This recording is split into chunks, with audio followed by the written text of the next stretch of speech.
It's time to kick off the action on Thanksgiving Day.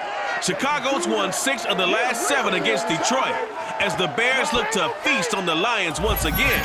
And it comes your way next.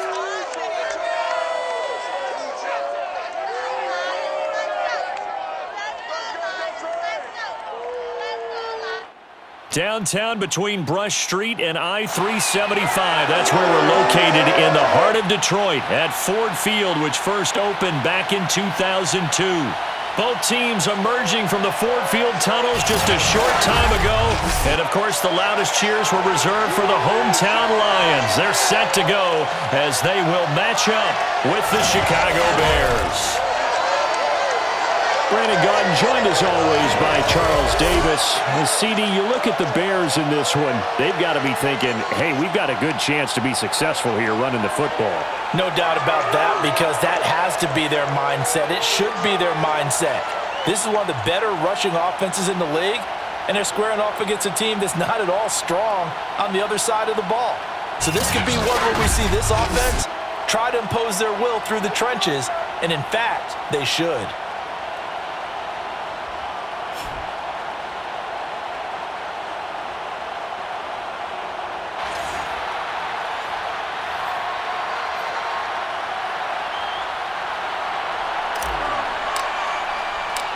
It's been a tradition since the early days of the NFL, and we're off on Thanksgiving Day in Detroit. And here comes a return from just beyond the goal line. And he'll be dropped at the 21-yard line, so bringing it out of the end zone proves not a good decision, loses him about 4 yards. And here comes the new-look Lion offense here in 2021, led by their quarterback in his first season in Detroit after 5 in L.A., Jared Goff. And this is a game for grit, determination, and somehow finding a way not to panic. What a horrible start for them. I mean, they haven't won a game yet. So now, as a quarterback, you're not just talking to your team. You've got to demonstrate to them what they need to do to win. He's got to be the leader by how he plays.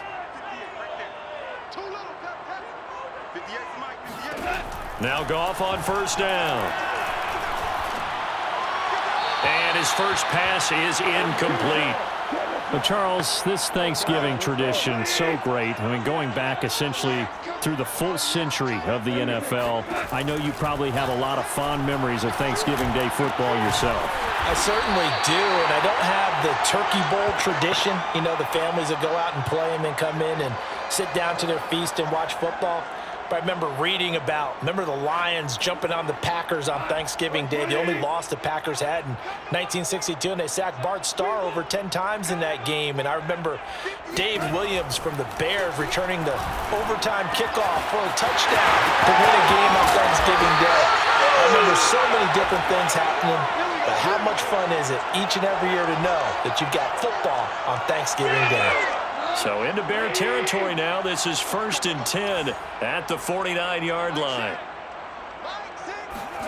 Out of the gun, Goff. And he's going to be taken down. Goff is sacked. Robert Quinn make that now 8 sacks for him on the season. A week ago, they dominated in the trenches. They got in the backfield for 5 sacks, setting the tone there, one on the opening drive. And it sets the tone for the opposing team, doesn't it? Remember when you were a kid and you went to the theater and saw that horror movie and it stuck with you for a while and you were a little bit jumpy? Well, if you saw 5 sacks the previous week and you're the quarterback, you might be a little jumpy as well. It might throw off his timing. Yeah, it'd be jumpy, but, sorry, Bob and Linda. He's got his man. It's caught for a Lion touchdown.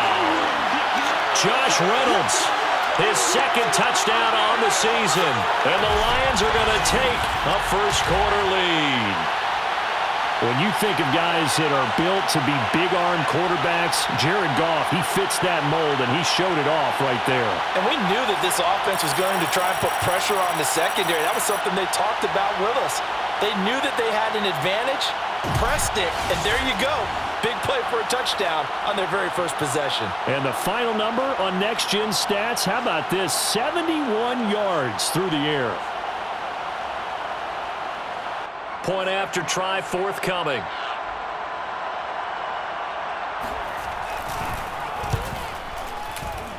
It's up, it's good, and the Lions lead 7-0.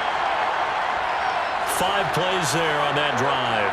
And it's capped off by a touchdown for the Lions.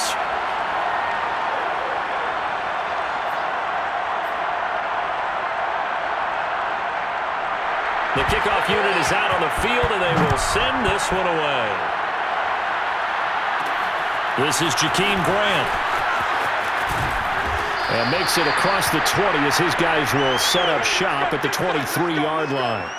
And the Bears offense making their way out now for their first drive with Justin Fields, the rookie from Ohio State, at quarterback. And he ought to have a lot of pep in his step after last week's performance because he did exactly as you want him to play if you're a coach. 3 touchdown passes, 0 interceptions, which usually means you're making a lot of right decisions out there. And got him to win.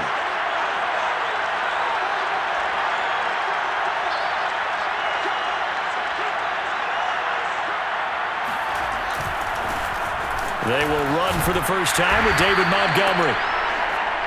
The numbers on the ground for Montgomery in last week's affair. 21 carries, 99 yards, and a touchdown. And even though it's a short week, running backs love when they're in a groove, and that's exactly where he is right now. He's hoping to feast a little bit more here on Thanksgiving.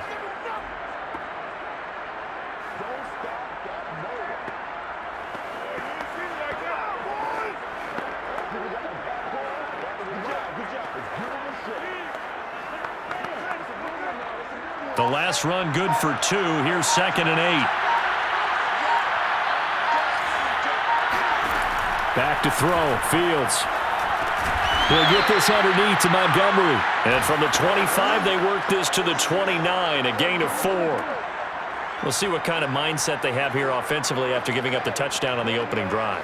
And based on our time with them, prior to this game, I feel like they've got a good mindset going in. In fact, the discussion that we had with the coaching staff was, we may give up some points in this game, so our offense has to be ready each and every time to either equal or try and get us ahead and try and keep us ahead. This is their chance to respond to that first touchdown given up.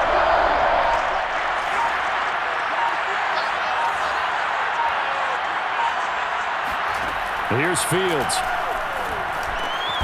He'll get that complete to his tight end, Cole Kmet. And he will have the Bears first down as they're able to get the 3rd down conversion. A nice throw there for the first down. And this is a big moment for this young man under center. He's had a few months now to get acclimated to life in the NFL, but you got to think a little extra pressure here, right, CD? I mean, you're getting the start on Thanksgiving in front of the national audience. Especially since you and I both know he's watched this game since he was, 4, 5, 6 years old and dreamed of playing in it. In fact, his family sent us some of those videos of he and his family in the backyard playing their Turkey Bowl games themselves. So now he's gone from the backyard to the big stage, and here he is. And he is going to go down. He will be sacked on the final play of this first quarter. After 7-0 on EA Sports. The Bears with the football. We get set to begin quarter number 2 as they've got it facing a 2nd and long situation.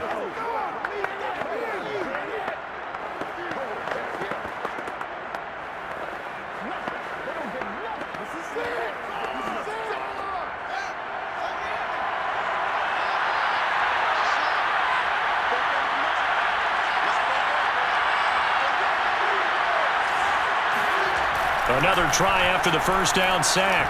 Fields flushed out right. And the hook up here to Allen Robinson. And he'll have it past midfield almost to the 40 before being taken down.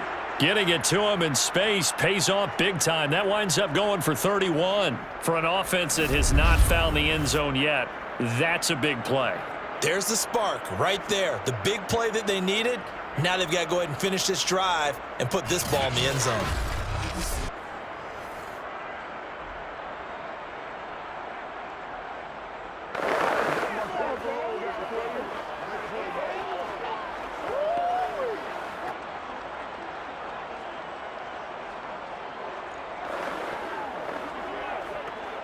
So the big play gets him across midfield now for 1st and 10. Now Fields. Flush to his right. And this is taken in by Darnell Mooney. And he takes this just a few yards shy of the red zone before going out. The catch and run, good for 18 and a first down.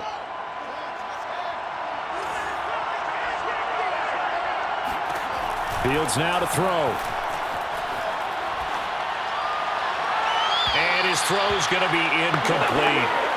These two teams, you may remember, they met up at Soldier Field earlier this season with the Bears winning that one. So if they can win again here in Detroit, they'd pull off the season sweep.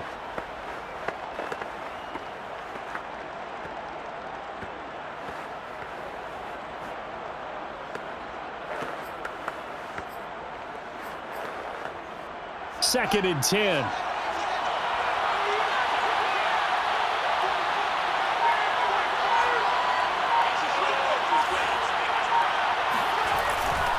Now Montgomery running right. And he's going to be met at the line of scrimmage and taken down. No gain on that one as it brings up a 3rd and 10.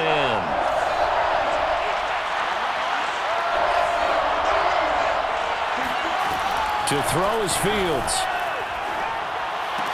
He'll have a first down inside the 10. Touchdown! Cole Kmet, his second touchdown on the season. And the Bears are an extra point away from tying the football game. Well, we know someone just added to his touchdown passing total, but all he did was get the ball out quickly to his tight end and let him take care of business the rest of the way.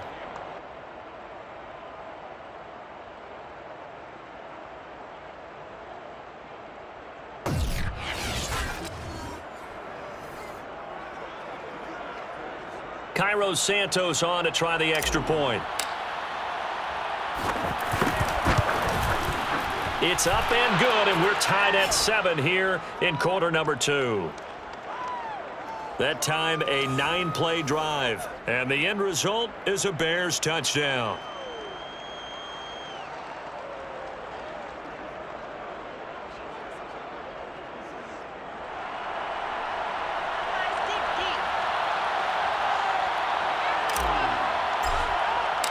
Each team's had it. Each team has scored. 7-7 here as the kick's away. And this will not be brought out. It's a touchback. Back onto the field come the Lions for their second overall drive. And they, almost to a man, told us how excited they are to be playing in this traditional Thanksgiving game. But we have to remember, this is a team that lost on Sunday. Now they get a very quick turnaround to play again. How difficult is that to do? It's difficult under any normal circumstance when you're coming off of a loss and you have a quick turnaround. The first thing is to put the loss behind. Evades the tackler, and now some space. And he takes this thing way down into Chicago territory. We've hit the 2-minute mark of the first half. All knotted up at 7. A real field flipper there as all of a sudden they've got a first down in the red zone. Goff now looking to throw. He'll drop this one off to Swift. A good rally to the football keeps him to only a yard, and it's second down. All defenses worry that whenever anyone catches the ball and has a head of steam come out of the backfield, it could turn into a big play with missed tackles or he runs through people. But they were right there waiting, and they stopped him for a minimal gain. 2nd and 9.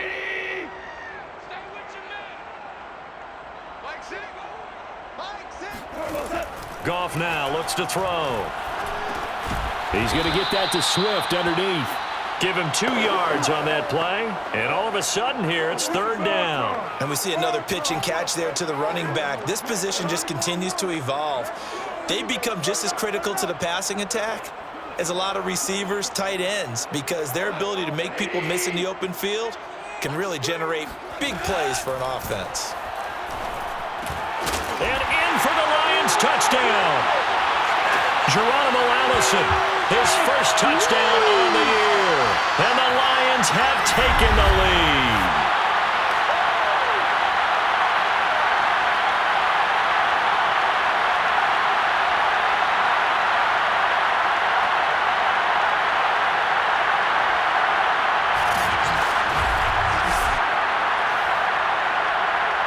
extra point attempt to come here.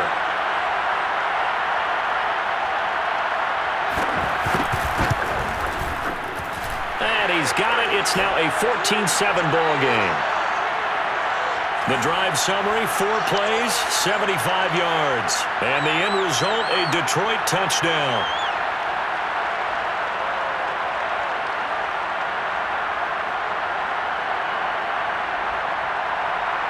Set now to kick this one away, and off it goes. Jakeem Grant now to return.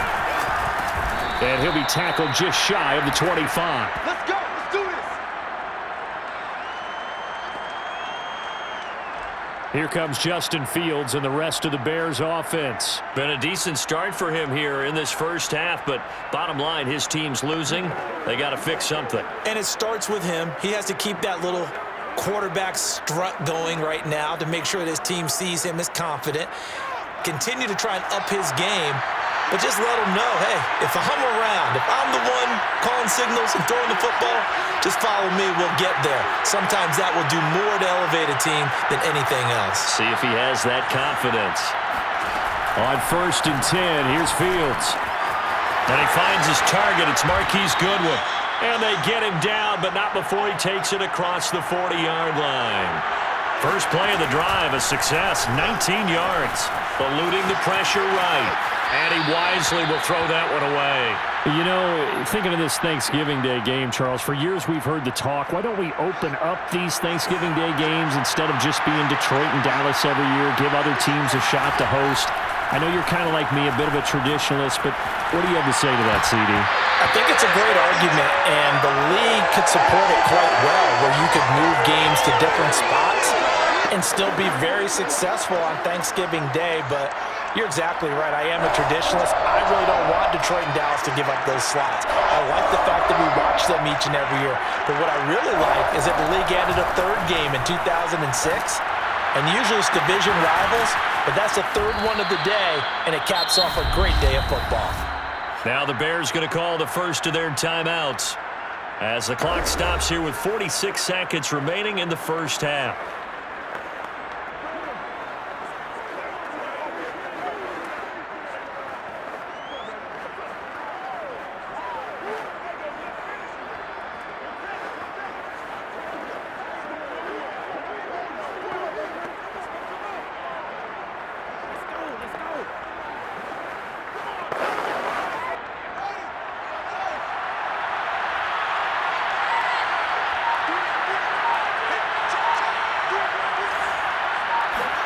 To the air again, Fields.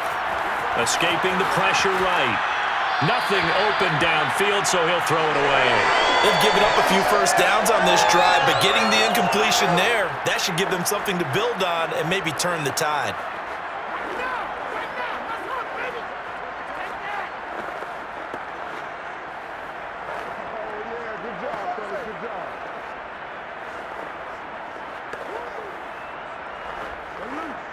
Ball on the 42 as they come up 2nd and 10. Now it's Fields. And that falls to the ground, incomplete. A nice job of bodying him up defensively, and now it brings up 3rd down. He did a fine job there of not hitting him before the ball arrived, and I've got to tell you, you can often mistime that play because of the angles of approach. When you're going to get him, sometimes you panic as well and think, I've got to be there right now. Instead, in this case, timed it perfectly and knocked it free.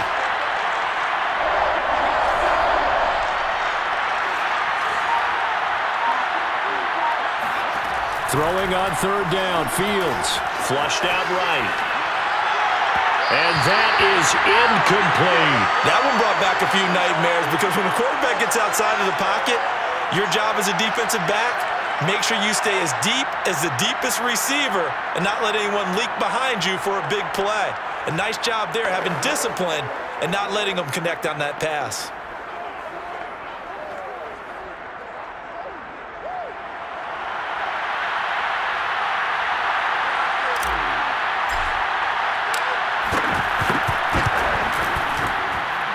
And this is off target to the left. Didn't get there anyway. It's no good. And this score will stay right where it is. And this is one of the risks you run when you attempt a long field goal. If you miss, the defense takes over the spot of the placement. So now they've got a chance to get one more drive in before halftime. Jared Goff and the rest of the Lions offense set to go to work once more. And he had the touchdown on the last drive, also 4 for 4. Very, very effective. What does he need to do to translate that forward into this drive? Not think that what he saw in coverages last time is exactly what he's going to get again. He's got to play ahead and start thinking to himself, okay, we just did that. What are they going to take away now? What do we go to as a counter? And continue to encourage his offensive line to continue to give him time. They were really good on the last drive. The Goff's throw into the hands of Reynolds here. And they'll get him down as he's inside the 40. Let's go. The Lions will use the first of their timeouts as the clock will stop with 21 seconds to go here in the first half.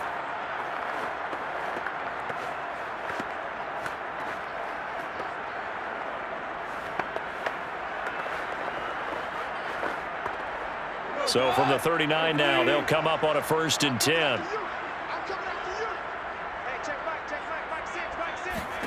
Back to throw, Goff. That'll be caught out right by Allison. And he's got some space here. And he's brought down, but not before he reaches the 8-yard line. The Lions now going to use the second of their timeouts as they stop it with 11 seconds remaining in this first half.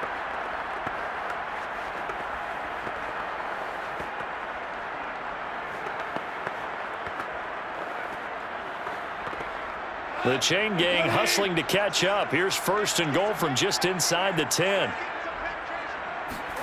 Goff now to throw. Touchdown! That's caught. Jared Goff with his 3rd touchdown pass of the afternoon. And the Lions would extend their lead here just before halftime. So simple math here in the first half. They've had 3 drives offensively, and they have scored every time, and they've got the lead. Well, whenever we talk about adjustments, we usually talk about an offense making adjustments, right? This is all about the defense. They've got to figure out some way, somehow to slow them down. Do they blitz a little bit more? Do they play more zone coverage? Right now, they don't know where to go because they're hitting them in every direction.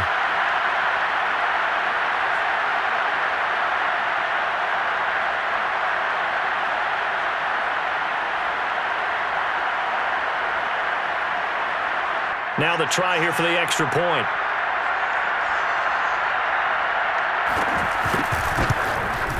It's good, and it is now 21-7. Scoring summary, 3-play drive, and it's capped off by a touchdown for the Lions.